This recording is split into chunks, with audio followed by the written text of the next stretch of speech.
Hello friends, Standard 8, Subject Maths, Chapter number 7, Variation, चलन. मागच्या तासाला आपण या प्रकरणाला सुरुवात केली होती आणि या प्रकरणामध्ये त्याचे जे दोन प्रकार आहेत त्यातला पहिला प्रकार आपण डायरेक्ट व्हेरिएशन म्हणजे समचलन अभ्यासला होतं. त्यानंतर दुसरा प्रकार आहे तो आज आपण अभ्यासाचा आहे, दॅट इज इनव्हर्स व्हेरिएशन. मराठीमध्ये त्याला व्यस्त चलन असं आपण म्हणतो. डायरेक्ट व्हेरिएशन आणि इनव्हर्स व्हेरिएशन असे दोन प्रकार आहेत. डायरेक्ट व्हेरिएशन आणि त्याच्यावरची काही उदाहरणं आणि त्याच्यावरचा प्रॅक्टिस आहे ते आपण मागच्या वेळी सोडवला. आज आपण इनव्हर्स व्हेरिएशनमध्ये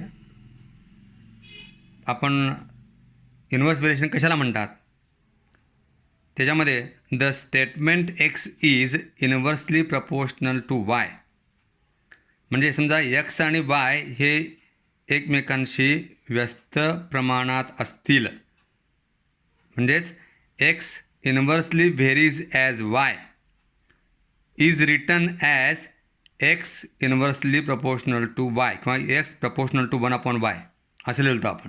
असं लिहितो किंवा व्यस्त चलन असेल तेव्हा. समचलनामध्ये आपण काय केलं होतं की X is directly proportional to Y असं लिहिलं होतं. इथं X is inversely proportional to Y असं लिहायचं आहे, 1/y लिहायचं आहे. X is proportional to 1/y लिहायचं. मग याच्यावरून सूत्र काय तयार होईल किंवा x is equal to k/y. इथं आपण काय केलं होतं की x/y is equal to k, म्हणजे केची किंमत काढायची असेल तर एक्स आणि वाय यांचं गुणोत्तर घ्यायला लागत होतं. इथं आपणाला जर केची किंमत काढायची असेल तर एक्स इंटू वाय म्हणजे एक्स आणि वाय यांचा गुणाकार केल्यानंतर के ही कॉन्स्टंट संख्या येईल. म्हणजे डायरेक्ट व्हेरिएशनमध्ये एक्स आणि वाय यांचं गुणोत्तर घेतल्यानंतर के ही कॉन्स्टंट संख्या येत होती.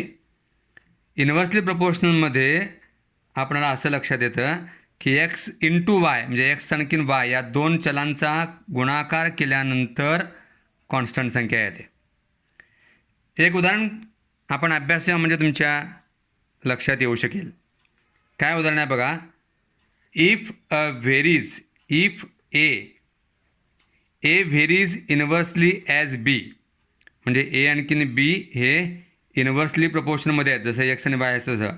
Then complete the following table, तर खालील टेबल सारणी किंवा जे सारणी जे आहे टेबल जे आहे ते पूर्ण करा. काय दिलं आहे तर समजा पहिलं A is equal to 6, B is equal to 20 आणि A into B is equal to 120. Then A is equal to 12, also b is equal to 120.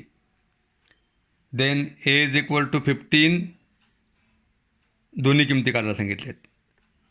And when b is equal to 4 then a ची किंमत किती आणि a into b किती सांगितले. आणि काय सांगितलं इथं a is इनव्हर्सली प्रपोर्शनल. आता पहिला आपण लिहूया पाहिजे sir a is inversely proportional to b, बरोबर. त्यामुळे काय होईल देन काय होणार A into B is equal to K. आपल्याला कॉन्स्टंट काढायचं आहे, केची किंमत काढायची आहे, ए इंटू बीची किंमत काढायची आहे. या ठिकाणी तो कॉन्स्टंट सगळीकडे येतो का पाहायचा आहे आपल्याला. ए इंटू बी कॉन्स्टंट सगळीकडे येतो का बघायचं आहे. तर आता समजा याच्यावरून आपण जर पहिलं घेतलं उदाहरण, जर या ठिकाणी when A is equal to 6 and B is equal to 20 इथे दिले आपल्याला. देन काय होईल A into B, that means A means 6, B means 20 into 6 120. इथे उत्तर दिलं आहे 20×20. ए गुणिले बी, ए आणि बीचा गुणाकार 20×20. ए इनव्हर्सली प्रपोर्शनल टू बी आहे म्हणून ए इंटू बी हे आपलं सूत्र आपण बघितलं आहे मग अशी X into Y is equal to K. त्यानुसार A into B is equal to K constant होईल, स्थिर होईल, स्थिरांक यायला पाहिजे. आता यामध्ये जसं आपण दुसरं पाहूया. इथं काय दिलं आहे A is equal to 12, B is equal to किती विचारलं आहे आणि त्या दोन्हींचा गुणाकार ए इंटू बी किती दिला आहे 120 दिला आहे. म्हणजे काय होईल आता समजा A into B is equal to 120. Then म्हणजे आता एची किंमत घालायचं, एची किंमत किती होईल 12 गुणिले बी बरोबर 120. म्हणून बी इज इक्वल टू 120/12 बरोबर. इकडे गुणाकार आहे, बरोबर चिन्हाच्या पलीकडे गेल्यानंतर भागाकार होईल. म्हणजे 12 एके 12, 12 एके 12 0. That means B is equal to 10. म्हणजे इथे किती किंमत येईल बी इज इक्वल टू 10 आली. 12 120. अशा प्रकारची गणितं असतात. आता समजा पुढचं आपण बघितलं, आपण समजा पुढचं काय आहे, आता समजा इथंच करतो मी पाहिजे सर. थर्ड काय आहे, थर्ड काय दिलं आहे ए इज इक्वल टू 15. मग असं काही बीची किंमत काढायची आहे आणि ए इंटू बीची किंमत पण काढायची आहे. ए इंटू बीची किंमत पण विचारलं आहे किती आहे ते. पण ए इंटू बीची किंमत किती असणार, ए इंटू बीची किंमत किती असणार आहे, ती कॉन्स्टंट असणार आहे सगळीकडं. आता इथं किती आलं 120 आलं आहे, म्हणून इथं पण 120च येणार, इथं पण 120च येणार. त्यामुळे ही जरी इथं दिलेली नसली आणि आपल्याला काढायची कशी आहे ती माहितीच आहे आपल्याला, ही कॉन्स्टंट येते नेहमी. त्यामुळे आपण इथे पहिल्यांदा 120 दिले ना तर ही सगळी ए इंटू बीची किंमत कॉन्स्टंट असणार, के हा स्थिरांक असणार, तो 120 असणार. म्हणून ए इंटू बीची किंमत आपण इथे जरी दिलेली नसली तरी ती काय होईल A into B is equal to 120 होईल. A into B is equal to 120 होईल. मग आता पहिल्या मगाप्रमाणेच काय होणार A into B is equal to 120. A किती दिले 15 गुणिले बी इज इक्वल टू 120. म्हणून बी इज इक्वल टू 120/15.